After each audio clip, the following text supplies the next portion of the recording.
Hi, and welcome to A Considered Craft, a podcast about the choices we make as we make. My name is Jess, and I am coming to you today from Austin, Texas, on unceded Tongawa, Apache, and Comanche lands. I'm usually based in Kingston, New York, which is in the Hudson Valley, but I have been on the road for about 5 months. Coming to an end, so I'm now going back across the country, headed back to New York. It is March the 30th today, and I am interested to talk with you today about 2 finished objects, a couple of learnings that I've had, some things on project planning, and I'll save some life updates and travel and yarn store visits to the end for anyone who's interested. I want to say welcome. I've had some new subscribers since I put out the last video, so hi, welcome. My hope is that this podcast is really something that you can have on while you're also crafting or making dinner or hanging out with your pet or your kids or just kind of chilling out and talking a little bit about knitting and what I'm working on and what I've learned. So hi and welcome back if you've been here before. I want to talk today about 2 finished objects that I use the same yarn for to very different effect. So I thought that would be something kind of fun to talk about. And I'm going to start with the first one, which is what I'm wearing. So this is the Frequency Sweater by Seynitz. It's a great top-down color work, yoke, short sleeve. I can't remember if there's an option in the pattern or not for making it long sleeve, but that's a pretty easy adjustment. And I really have been enjoying wearing this sweater. I'm going to talk quite a bit about the yarns that I used for it as well, but first I want to talk a little bit about the pattern and why I chose to buy and make this particular pattern. So Tina Say is somebody I've been following for some time on Instagram, and she is an American-born Chinese woman who is pretty upfront about the things that really matter to her and the values that she chooses to live out through all aspects of her life, including her making and designing. And she takes a pretty clear stand about who she collaborates with, who she donates money to, and that's also something that's important to me. So I've been following her and looking for a time when I found a pattern that was something I thought would work well, that I was interested in making, that I had time to make at that moment. And as soon as I saw the sweater, I think I bought it within about a minute of seeing that she had made it available to purchase. I was super interested in it. I also thought the design was just really, really interesting with these up and down lines. And the lines also have a really meaningful story behind them, which I'm going to read you a little segment from what she published on her website. This is the fingering weight version of a sweater she had previously published in DK Weight that was called Wavelength. And what she wrote about this design is that someone saw the design and thought it looked like sound waves for our voices. Everyone has a voice, big or small, and every voice has value, and how we use it is important. Wavelength is used to measure the length of sound waves, while frequency is used to measure the recurrence of sound waves. That just spoke to me a lot, and so off I went and bought the pattern and was really excited to make it. I'm going to talk quite a bit about the yarn that I chose for the main color and some things about construction, but let me start with the contrast color that I used for the colorwork section. I will say that this is I think this would be a great pattern if you're someone who's done color work a lot, but you are looking for something that is on the easier end of color work. You're holding only 2 strands of yarn at one time. There are no floats that need to be caught. I think there's a maximum of 5 or so stitches in between any of the color work stitches. And because it's so linear and so I just blanked on the word, symmetrical. Because it's so linear and so symmetrical, it was easier for me than sometimes other patterns to see what I needed to do next or to notice right away if I happened to make an error. So I really liked that. And I also thought it was a great chance to use a color changing yarn in a way that I hadn't before. And so I chose this from my stash.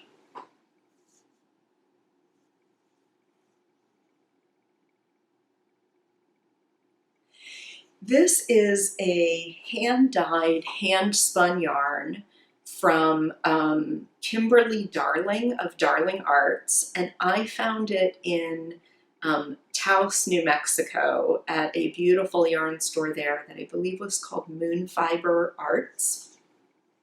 And I'm not a spinner. I aspire to be a spinner, but I'm not a spinner.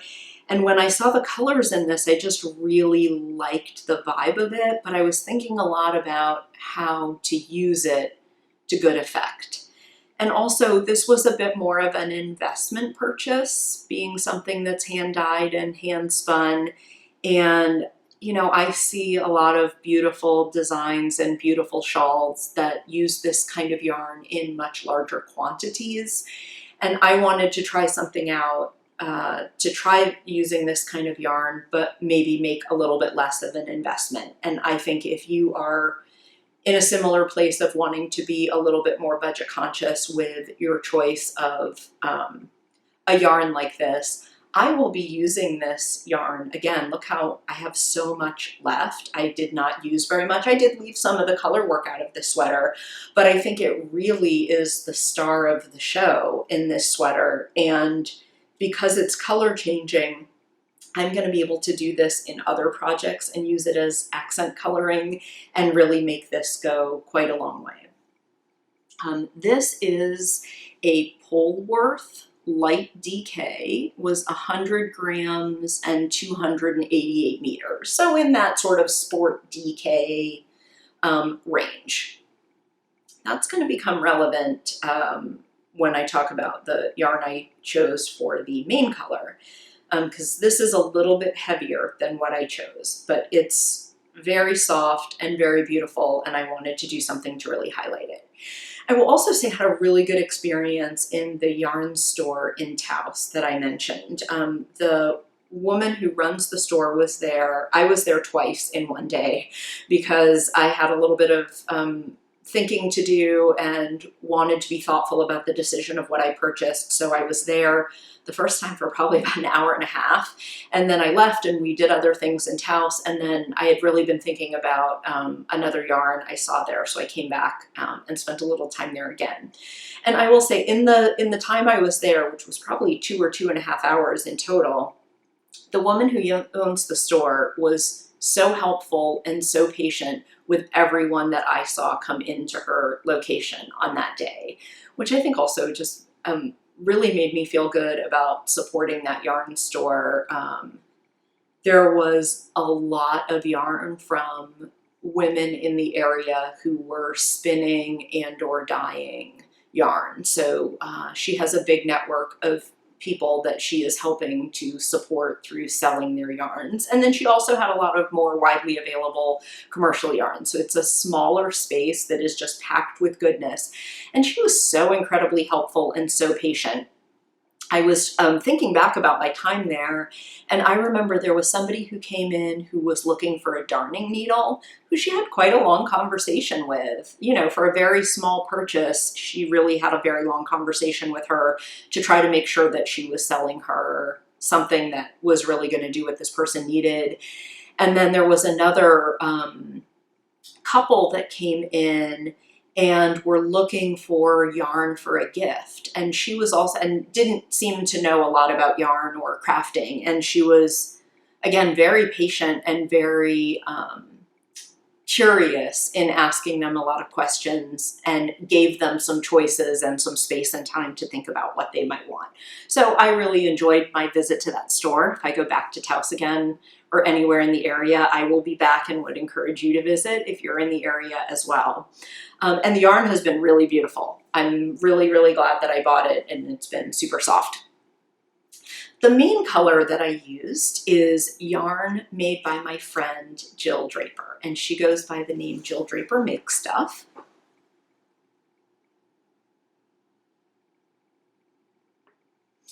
And I have a ball still here, so I've already worked from this ball. I'll tell you about the put up in just a second.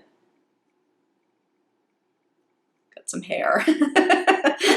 When you have long curly hair, the hair is absolutely everywhere. But this is Mohawk Light, and it is a light fingering weight yarn. It is 113 grams for 503 meters. That's the put up. And it is a lamb's wool. And I wrote to Jill and I asked, I see this a lot on yarns that say lamb's wool, whereas on other yarns I just see wool, and on other yarns I see the specific breeds. And I wanted to make sure that I understood what that meant. And so I had done a little bit of research on my own, and Jill confirmed that what lamb's wool means is it is the fleece from the first shearing that sheep or lamb goes through. So there's a wider age range at which that might occur. But when you see that something is lamb's wool, it means it's the fleece from the first time that animal was ever shorn. And so Jill, who's super involved in the process from sheep to skein for her. She knows the farmer, she visits the farms, she's involved in every single step of the processing, and all of that happens domestically for her yarns. She said that the mohunk is a combination of cormo, rambouillet, targhee, or crosses, but that the characteristics for the sheep's fleece are not as apparent in that first shearing. So lamb's wool from different breeds of sheep is much more like each other, and then subsequent shearings, the fleece demonstrates more of the characteristics that we might know it for and want to make different choices on. So that was incredibly useful to learn. What I'll tell you as more of a layperson is that this yarn is just buttery, buttery soft. It is so next to skin, comfortable and wonderful. I have some other sweaters that I've made out of Mohawk or Mohawk Light, so she has it in 2 different weights. It's the same base that's spun in 2 different weights, and it's really, really a wonderful yarn to work with and super enjoyable to work with and just unbelievably pleasant to wear. So I wanted to make this frequency sweater in Jill's yarn because I thought it was a really nice pairing, not only given the quality of the yarn and what the sweater needed, but I think Jill is a similar person in terms of really living her values in everything that she does, and I'm really proud to call her my friend. She's a really, really good person and cares about everything in every stage of the process. She cares a lot about the life of the animals and what their experience is like. She cares a lot about all the people who are involved in every step of the process. And she's also got a really lovely design aesthetic. I've made a sweater that she designed before that's called Apple Picker. I'll link it down below. I made it some time ago. And her color sensibility, I mean, she's an indie dyer and her color sensibility is just unmatched, in my opinion. And so I really, really enjoy whenever I get yarn from her. And I have, in all fairness, bought a lot of yarn from her because I love working with it. And I also trust what happens at every stage of the process. Maybe I'll talk about it more at some point, but Jill and some other folks were really integral in my own journey back to including animal fibers in what I knit with. And I think hearing from Jill about the farms that she works with and the whole process was a really important piece of that journey for me. Back to the frequency sweater. I thought the Tina Jill combo seemed like a really nice one, and the yarn really was a good match. Except for the fact that I was so excited to buy this pattern that I failed to pay enough attention to the gauge. And the gauge called for in the pattern is 30 stitches over 4 inches. And I knew from making other things with this yarn that I was going to be getting more like 6 inches per inch, or 24 stitches over 4 inches, or 10 centimeters. So I knew I had a little math to do, and my encouragement to everyone out there is don't let a little bit of math deter you if there's a pattern or something that you really want to make. I think sometimes that voice in our head that says we're not a math person is louder than it needs to be, and sometimes the math is a little bit more straightforward, and so I thought I'd give it a try. So what I did was I knew I was getting 6 stitches to the inch.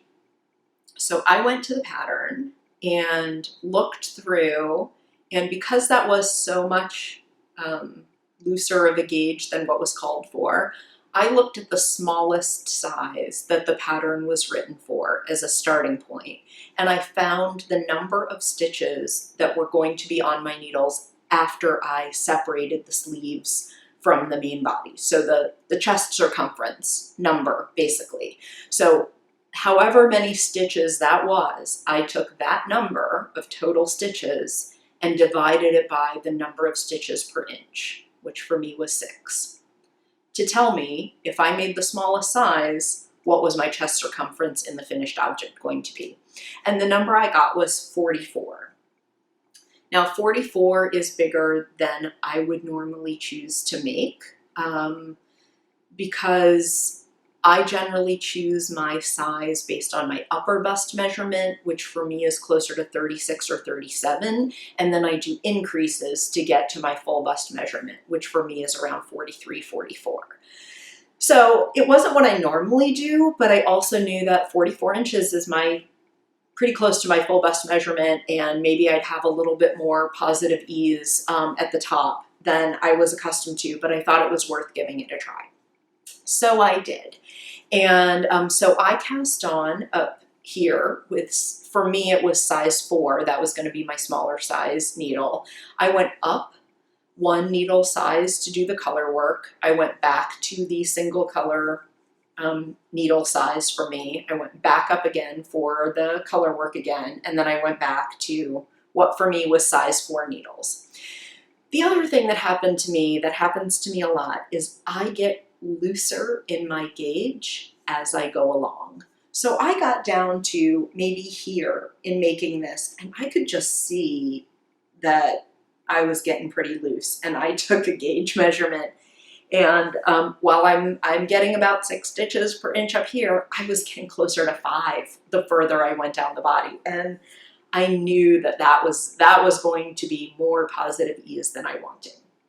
So I ripped back just up to the color work, because I didn't want to redo all of this color work, and I was pretty sure I could make it work. So I just ripped back to here, and what I did was I just went down a needle size. So I went down to a needle size 3, US 3, and when I got a little bit like past the bust area, I did some gentle waist decreases and then a few hip increases. And I ended up with a shape that I'm pretty happy with. Now it is a little bit bigger at the top than I am used to wearing. I'm going to see if I can cut in some shots of me moving around and wearing this so you can see it more in action. My setup in this Airbnb is not as accommodating to me getting up and down in front of the camera, so I'll put some pictures or something in. But I've been wearing this with jeans. I think you can dress this up or dress it down. I would wear this on client calls for the less like buttoned up clients. And I've also just been wearing this around, I wore it hiking one day. I've been wearing it around the house just with joggers because it has more positive ease than what I'm used to, and because of the short sleeves. It's just felt like a super comfortable thing to throw on. When we went hiking, I wore a long sleeve shirt under it, and then as the day went on and got warmer, I just peeled the undershirt off, and so it was flexible in that way as well. So I've gotten a lot of wear out of this already, and I'm going to have to rethink how often I include more positive ease in some things that I make, because it's been really comfortable. And it's been, you know, I work from home, I work for myself, and so a lot of my time it's just me around the house, and I tend to be, I'm not super into dressing up, so I will wear like kind of old junky t-shirts and joggers a lot. This has been a nice thing to mix in, because like this morning I put it on, and because it felt cozy and felt like something I would want to wear. And then I decided to go out for coffee, and it was really nice that I didn't feel like I had to change my clothes to leave the house, which I usually do, to be totally upfront. I stay pretty comfy in the house. And so I really, if you have not made stuff with more positive ease before, I would also encourage you to give it a try, because it's very comfy. So I am curious, what is your experience when you make tops? Do you like to make them closer fitting to your body? Do you like more oversized things? Do you have a mix of those? I'm curious what you do and why, and how you make those choices. I think, let's see, oh, the other thing I wanted to say about my choices with this project are that the weight of the main color yarn and the weight of the contrasting color yarn are quite different. So this is a light DK. This is 100 grams, gives you 288 meters. The Mohawk Light is the put up is 113 grams for 503 meters. I like to convert that into, you know, what kind of meterage do I get for 100 grams, just so that I can compare things a little bit more apples to apples. And so what that translates to is, this is 100 grams for 445 meters. So 445 meters, 288 meters. This is notably heavier. And I think that worked out really well using this as the contrast, because there's, you know, it's pretty even, but there's a tiny bit of pop of the contrasting color, which I think works really well in color work. I would not have been so inclined to go the other direction. I don't think that I would choose a light fingering, particularly something worsted spun in a tighter twist, and then do a DK weight. I think if you go the other way and put the lighter weight yarn as the contrast color, I think it might get lost a little bit. So unless that's the effect you're going for, I will probably do this again, where I choose a slightly heavier weight for the contrasting color than I do for the main color. The other reason I felt like I could get away with that for this project has to do with the extreme flexibility of woolen spun yarn. And that's what I want to talk a little bit more about, and show you another project I made that really highlights that.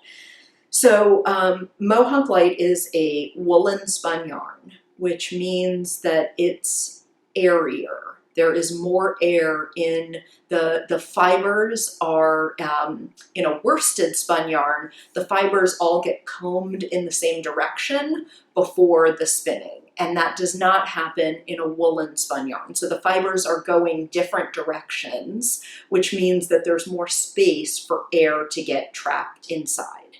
So a woolen spun yarn tends to be warmer, and it tends to be more flexible in terms of the gauge you can get, and still have a fabric that's pretty usable for a lot of different things.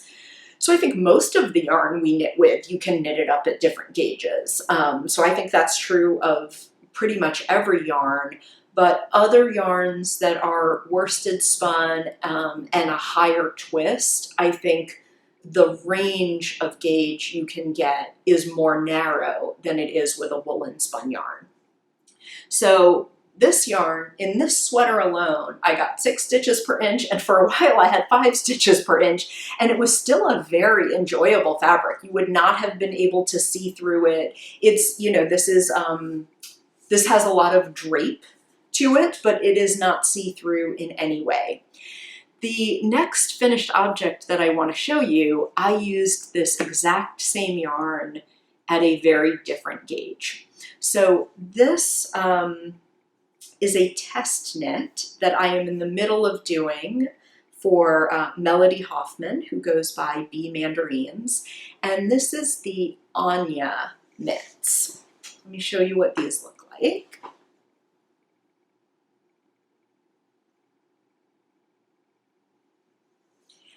I knit these at a little over 9 stitches to the inch. So a very different gauge from this same yarn, 5 stitches per inch to 9 stitches per inch. I could go looser and I could probably still even go a little bit tighter. Now these fabrics are quite different. In this, it is very drapey, but not at all see-through. And in this mitt, it is very dense, but it's not stiff.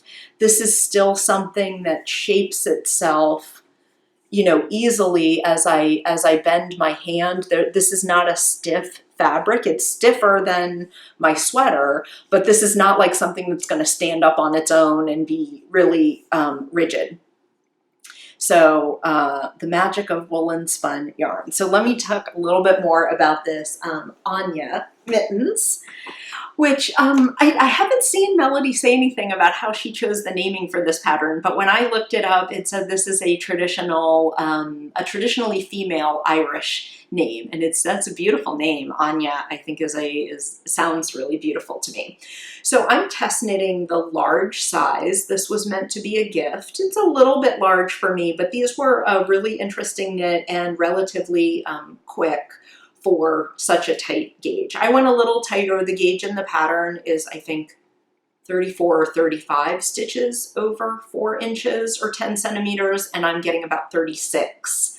It's a little closer to 37, but when I block these, it'll be 36 stitches over 4 inches. What's really enjoyable about this pattern, a few things.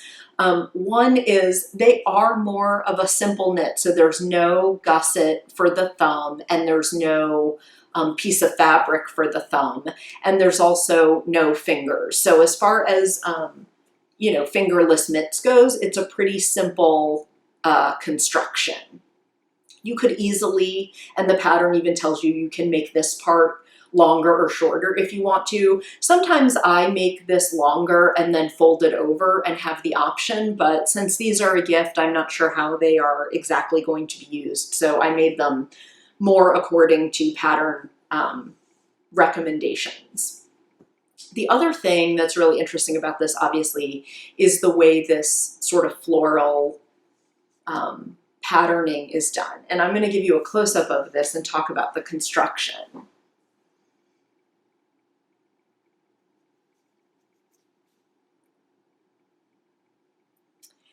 So the way that this has been designed is that you leave yourself almost like markers as you're going along. Let me see if I can make my face show up on here too. As you are going along, you are leaving yourself markers for what you will come back and do after the fact to put the sort of stem of the flower in. And then the flowers themselves are created using bobbles as you knit. So the pattern was designed with these bobbles all being in one color, but I really liked the idea. I wanted to use up some leftovers, and I really liked the idea. Partially what happened is I started laying out my leftovers and my fingering weight yarn that I had with me on the road, and I had a hard time deciding, and I really liked how some of the colors looked together. So that's how I ended up with this. It would be great if you have some really small leftovers, because you do each bobble separately. So you could really go to town if you wanted to, using different colors for this. So this is what my mitt looks like after the first row of bobbles. And I thought I would show you. I chose to do the option where you use one piece of yarn for each vertical set of bobbles, so instead of carrying the yarn behind. So this is bobble number 1, and here's just the tail I need to weave in at the end, and then here is the longer piece I've left that I will use to make the bobbles on the next row, and then a couple rounds up from that. And then there's another very similar here. And then I chose to do my flowers in different colors. So you can see I've just done the same thing here a little bit further down. I have, let me see if I can show this a little better. All the pieces of thread mixed together. So I've got one short piece that's just my end to weave in, and then one longer piece I left that I will use to do the bobbles on the next round. So I have 8 different sets of yarn pieces here to make the bobbles. I think this would be a great way to use up teeny tiny scraps if you keep them around. If I were at home, I would go into my little jar of scraps and dig through there, and I would have a feast using up those extra little pieces. So what I did was use, let me see where I can show you this best. Okay, so there we go. So the stem and this sort of light green, so the darker green stem and the sort of yellowish green, those are leftovers of Garthenor Snowdonia sock, which is a 2-ply organic, non-superwash, nylon-free sock yarn that I think I've talked about some socks I made, or if not, I will be soon. It was a really fun yarn to have, and the colors are fantastic. The other two, so this sort of rosy orangey color and this sort of pale purple color, those are leftovers of Woolen Twine Fiber Studio Corriedale sock, which is also a 2-ply, non-superwash, nylon-free, naturally dyed yarn from Eula, who's based in Germany. The Garthenor is a British yarn. So those are not local to me, but sort of fit in. Jill's yarn is also non-superwash, plastic-free, and so I sort of liked those together, and the colors just really felt very much like spring to me. So I still have the second mitt to do before the test deadline is up, but I have a long drive ahead of me, so that's what's coming up on the drive. But really, I just thought I would talk about, I usually don't talk about projects while they're whips. So far, I'm a little bit more of a monogamous, or have a couple of projects going and I like to finish them, and so I tend to talk about projects when they're completed. But I thought it would be really fun to show what happens when you do using a woolen spun yarn, or other yarns maybe for very different effect, using the same yarn at a very different gauge, and what you can do with that. So those are the 2 projects that I am going to talk about today. I have knit a couple of hats, both out of some farm yarns that I might talk about in an upcoming episode, so I can really tell you more about them. But those were really fun, and I like to have those on my needles when we're in the car a lot or we're hiking, because it's nice, or if you have Zoom meetings or chats with friends or just good TV watching knits. So I'll talk about those maybe another time. The sock experiment, I am not going to talk as much about today, and I'm not going to show you another pair of socks. I'm on the verge of finishing a pair, and I've been wearing some socks for hiking, but I want to keep this episode a little on the shorter side. So all I'm going to say about the sock experiment is that there is one. I'm doing this long-term experiment to look at how different qualities of yarn actually play out over time in terms of the durability of my socks. And the way I'm doing that is the first time I started with all new socks for this. I didn't include any socks that I had previously worn. So starting at a certain point in time, I started keeping track of all the, not just the yarn that I used and the gauge that I knit at and the things about the pattern, but I started tracking the wear. When I wear them, how often, what shoes, what activity I'm doing, all that kind of stuff. And as I do this over a long period of time, I also, every time I take the socks off, I note anything about the wear. And my hope is that over time, I will be able to look for trends around what elements of the yarn actually hold up better as time goes on. So if you would like to join this experiment. I've had 2 people reach out so far, which thank you so much to those of you who have reached out. I understand that most people are really interested in the answer to what I find and may not be as interested in all of the kind of data collection end of things. But if you are, or you know somebody who might be interested in the data collection side of things, please feel free to get in touch, because I would love to share my templates with you and see if there's something more we can do together by pooling information with each other to look for these sort of trends. So that's the sock experiment. And often in my podcasts, I will show a pair of socks and talk about the wear and how they're holding up and the different yarns. So I will continue to do that, but not today. The last thing I want to talk about is really a learning piece and something that I want to share about how I do it. And this has to do with project planning. So I want to talk a little bit about an approach I've used to project planning, and also something I saw another podcaster doing for their project planning that I really liked. So I will say that what I did last year, about this time, maybe May, was I'm somebody who does like to be planful. I'm a more intentional person about a lot of things, but I also really don't like to be tied to a plan. I don't want anything that feels overly structured or overly rigid or makes me feel constrained in some way. But I also like to have things done when I want to have them done, and I don't like pressure knitting. That's not fun to me. So I do give a lot of gifts. I give a lot of handmade gifts for both the holidays and some for other occasions as well. And so what I did last year was I made a simple list of by month of the things. So I made a master list first of things I knew I wanted to be made at a certain point. And I didn't necessarily even have the pattern at that point. It might have been like hat for person A, fingerless mitts for person B. And maybe I knew that one of those was for a birthday in October and the other was for somebody who celebrates Christmas.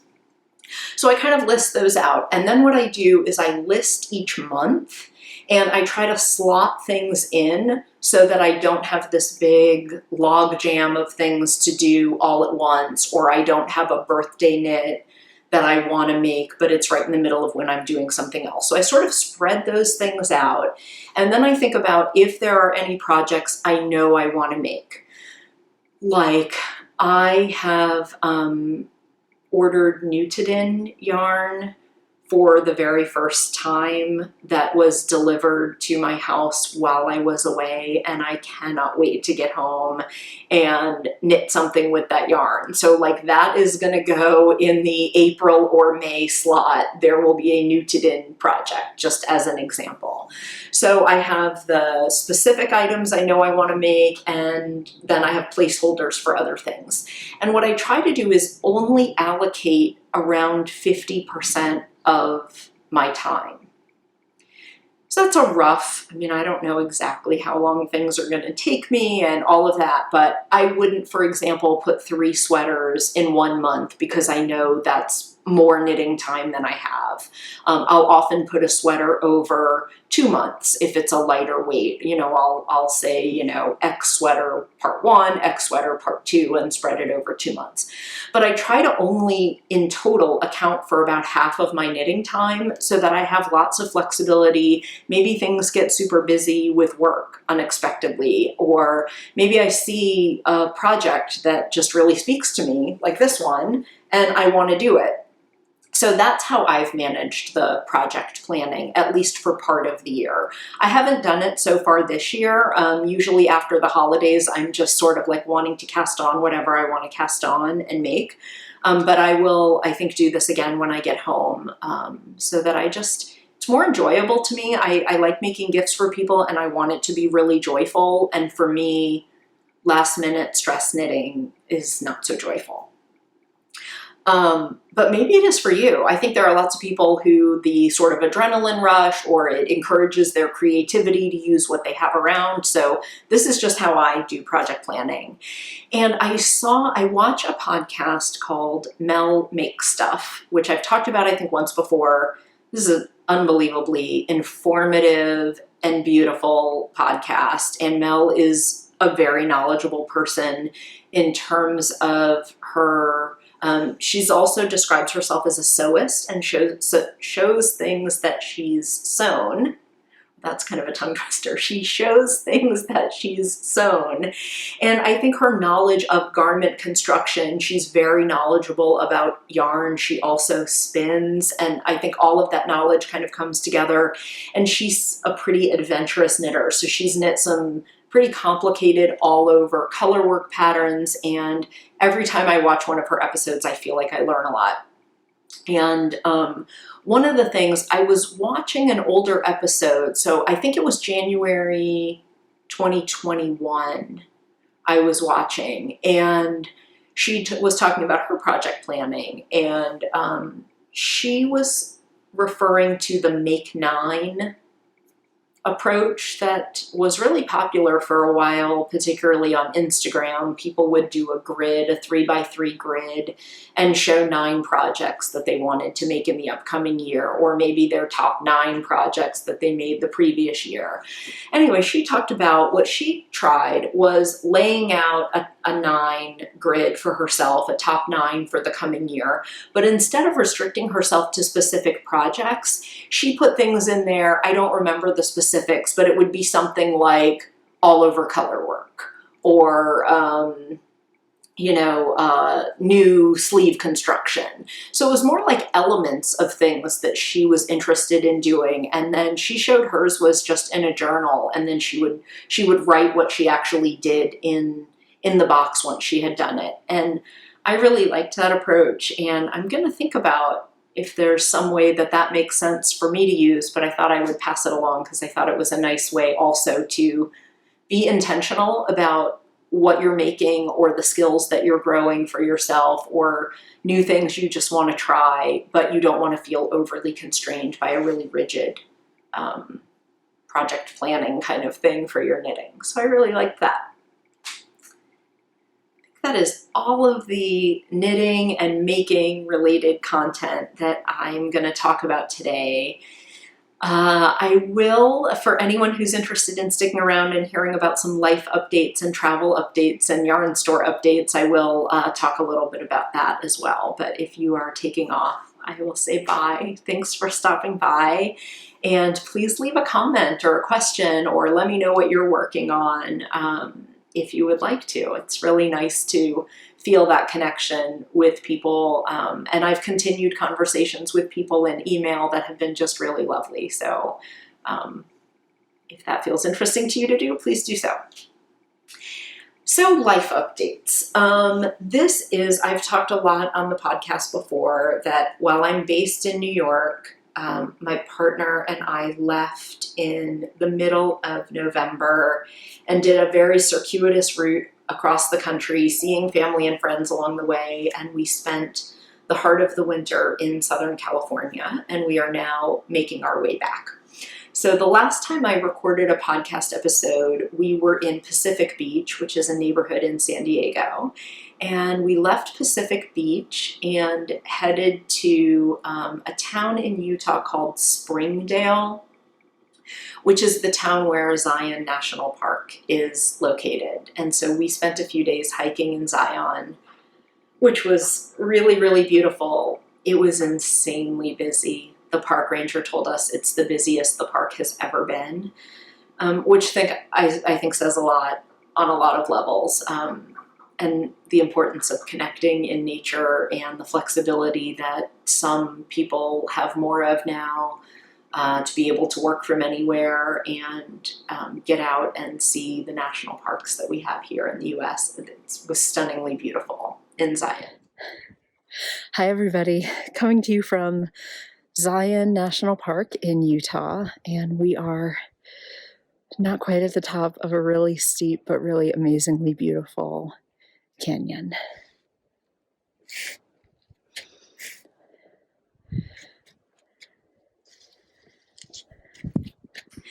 after we left Zion, we drove through Bryce, Utah, and we knew that that was kind of chancy about whether or not we were going to be able to do much in Bryce.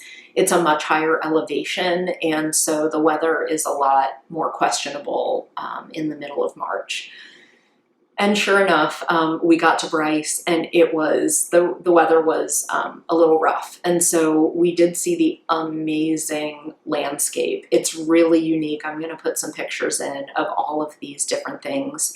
It reminded me a lot. A few years ago, more than a few, 2013, I was in Cappadocia in Turkey, and Bryce reminded me a lot of my experience with the landscape in Cappadocia. Just really, really stunning. So if you ever have a chance to visit that, either of these areas, or maybe there are other places in the world that are like this too, it was really, really beautiful. Hi there. Hello. We made it to Inspiration Point.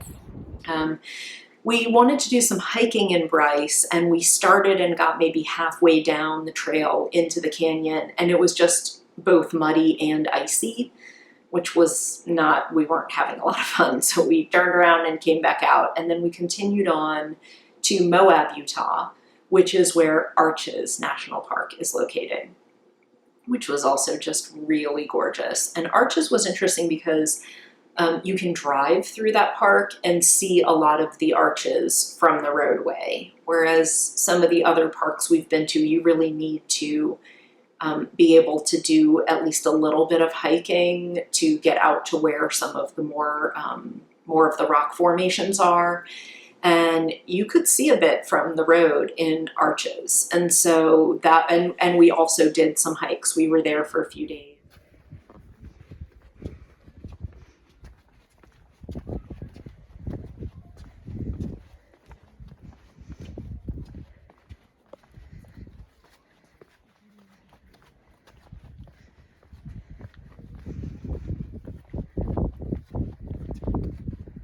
Hello from Moab, Utah on the 19th of March, 2022.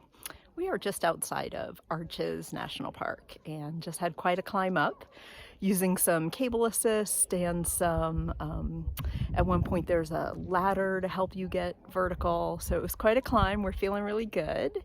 And the reward, I hopefully don't make you seasick. This is the Corona Arch, so a nice association with Corona for the moment. And then further over here, if I can find it, this guy is the Bowtie Arch. It's really, really stunningly beautiful out here. I'm really glad we had the opportunity to come. And Moab was a great little town.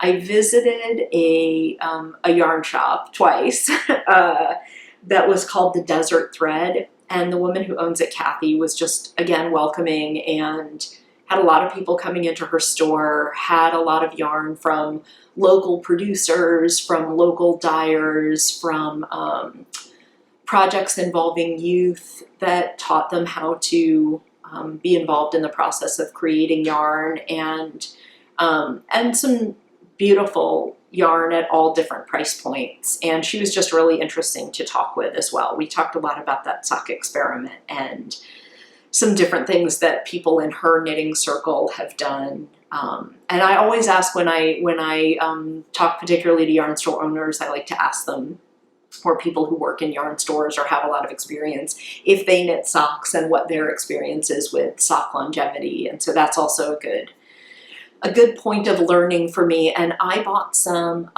Blue Face Leicester, 100% Blue Face Leicester sock yarn, so no nylon. I can't recall offhand if it's naturally dyed or not, but when I knit that up, I'll talk about it for sure. But I was able to find that in her store, and a local farm fiber that I used for a hat that I made recently. So maybe I'll talk about that in more depth in an upcoming episode, but I just did a simple ribbed hat with that. And then we left Moab and we went on to Cloudcroft, New Mexico, where we were, we based ourselves there because it was sort of a central point. It's in the middle of the Lincoln Forest where we were interested in doing some hiking. And it's also about 30 or 45 minutes from White Sands National Park. And also it was about 30 minutes from a larger town where there was a skate park that my partner was interested in checking out. He's a skateboarder, and so he was interested to check out that park.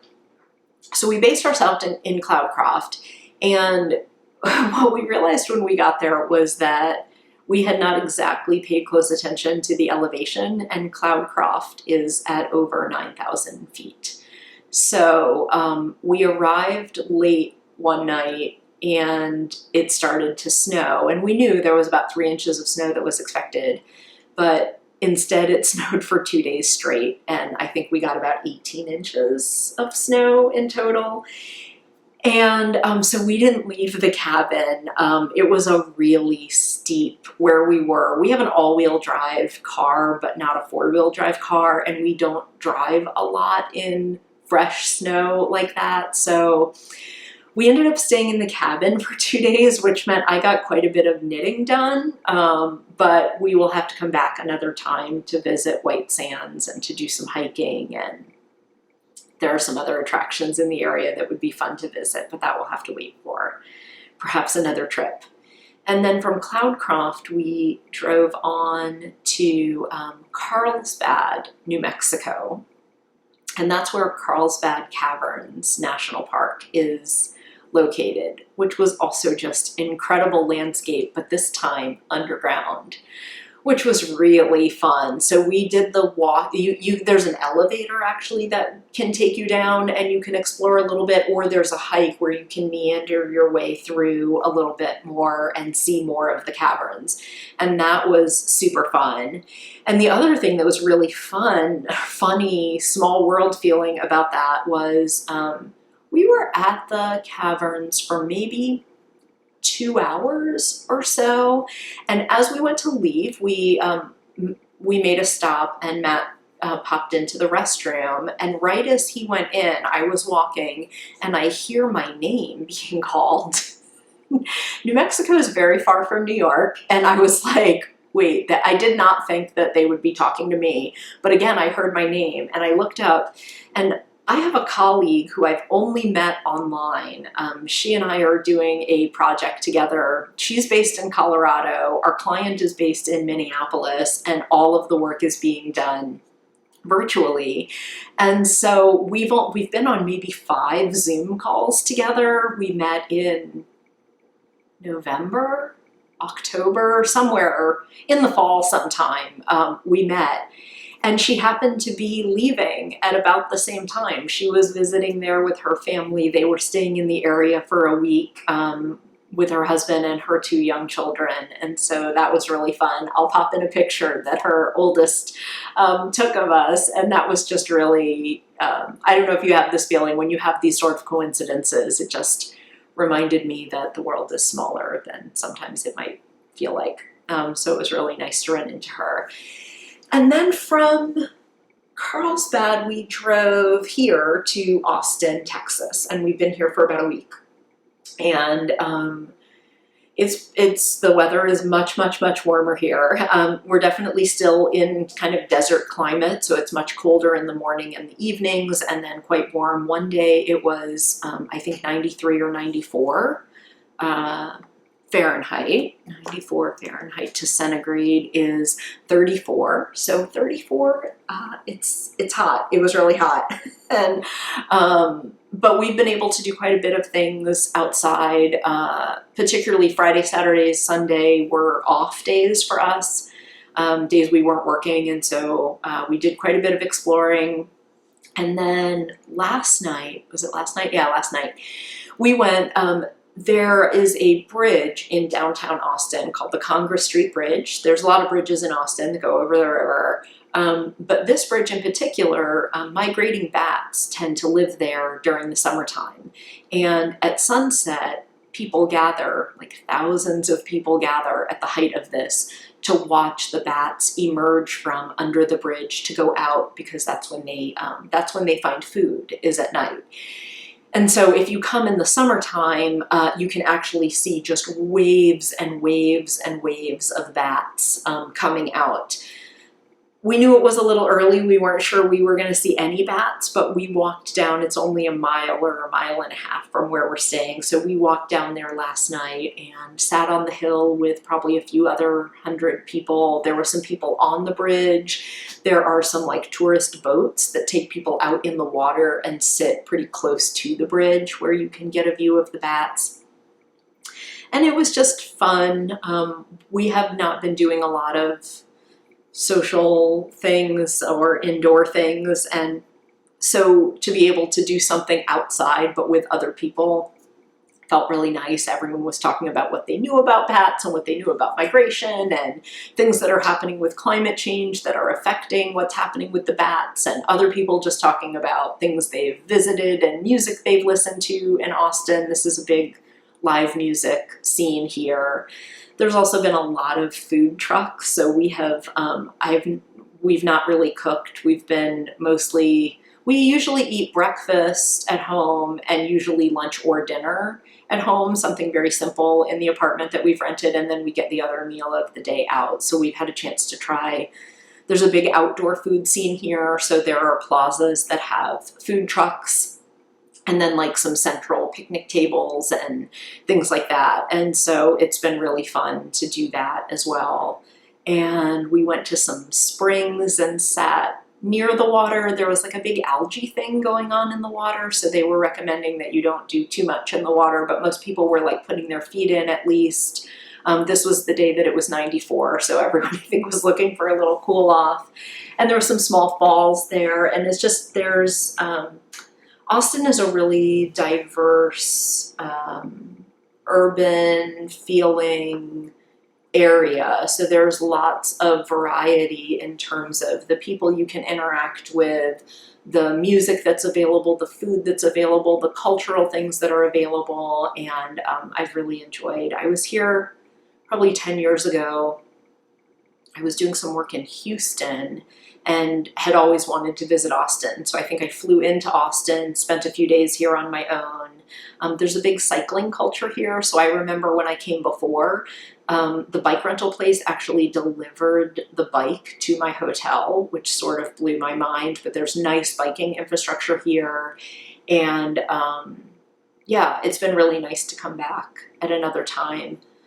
There's a massive housing crisis here, as there are so many other places. So I think that's impacting the city a lot as well. Yeah. So from Austin, we leave tomorrow morning at the crack of dawn, and we are driving from here to Memphis, and we'll spend the night. It will be quite late when we get to Memphis.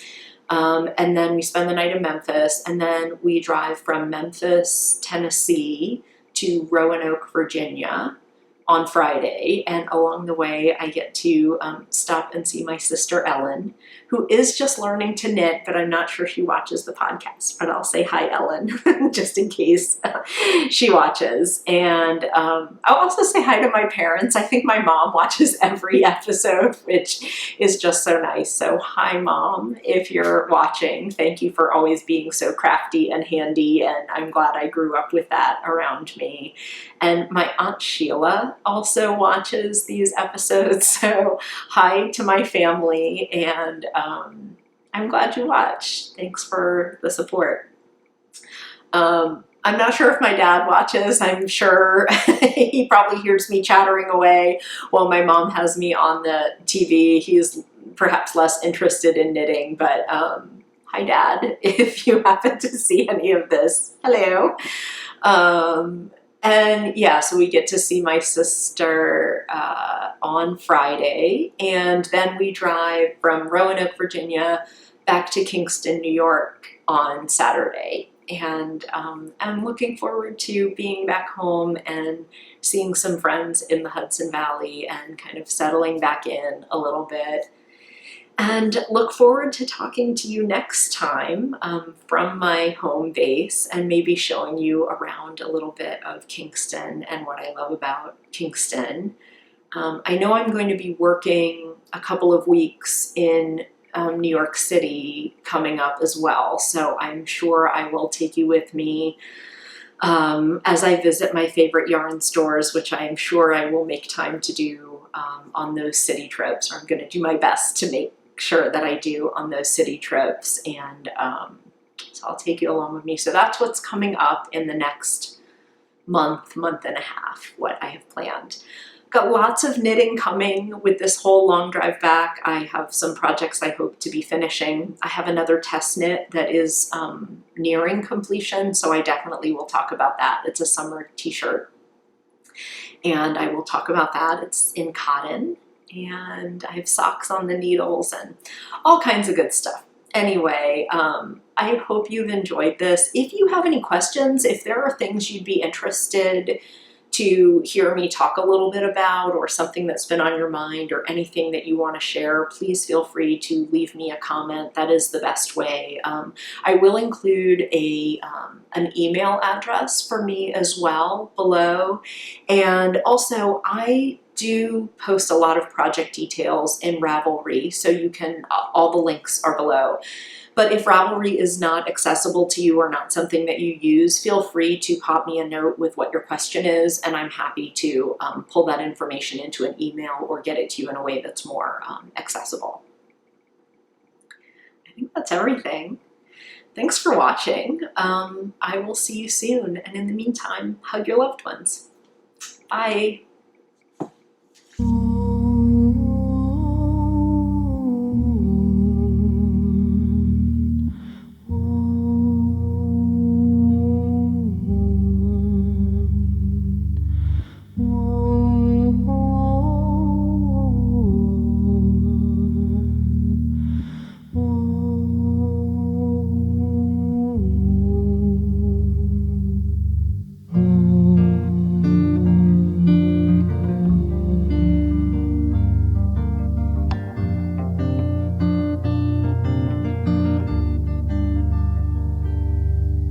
Still the mountains hold your footprints, the breath, your parted lips, the songs of joy, the cries of grief.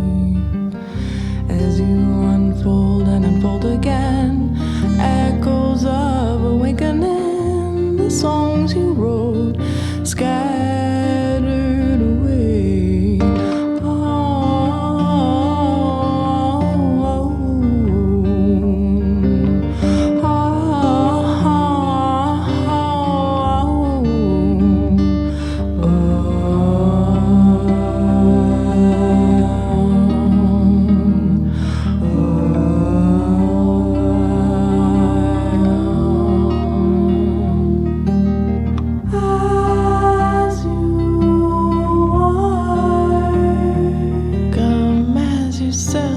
Exactly as you are.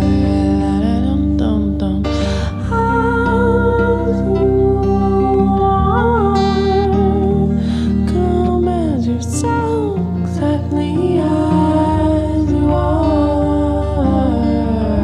Your feet, your hands, your fingertips, your open arms beckoning, your eyes held high to see the sky. Messy hair, your hips are churning everywhere, your lungs, your voice caress the air.